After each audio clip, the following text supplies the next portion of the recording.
But I then made a transition into senior gymnastics, and that's a whole completely different kettle of fish.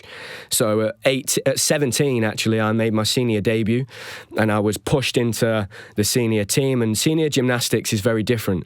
In junior gymnastics, you just do 8 skills in a routine, and there are some skills that are banned.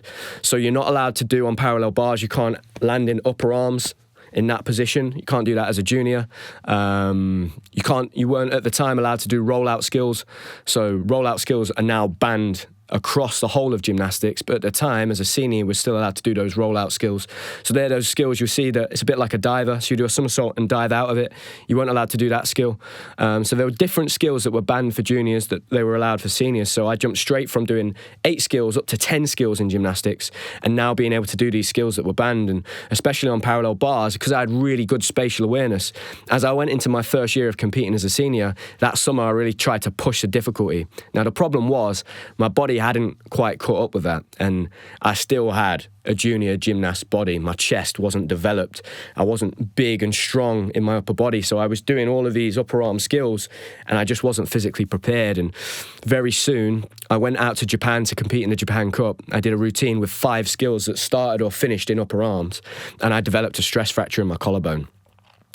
Now, again, I'd been used to now competing injured, so this was nothing new to me, but this was a very serious injury, and I was in a lot of pain. So I spoke about it in one of the earlier episodes, but I was struggling to chalk my hands up, wear a seatbelt, and at the time, the only way for me to train was to basically take painkillers at the time, and that was a period in my life where I was probably taking strong painkillers for about 8 or 9 months, which looking back now, I was only 18.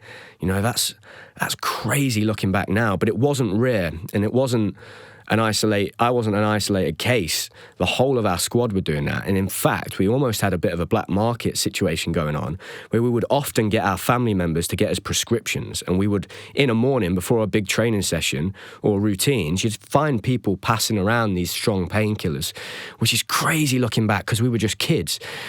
But we didn't understand. We didn't know what the potential risks of taking those painkillers or what they might do. So for us, like with the attitude was, you kind of compete and train at all costs, and you don't go to see the physios or the doctors or a sports psychologist because they're going to stop you training. So that was just the way it was then. It was the culture, you know. That's definitely changed now, but back then that was our reality.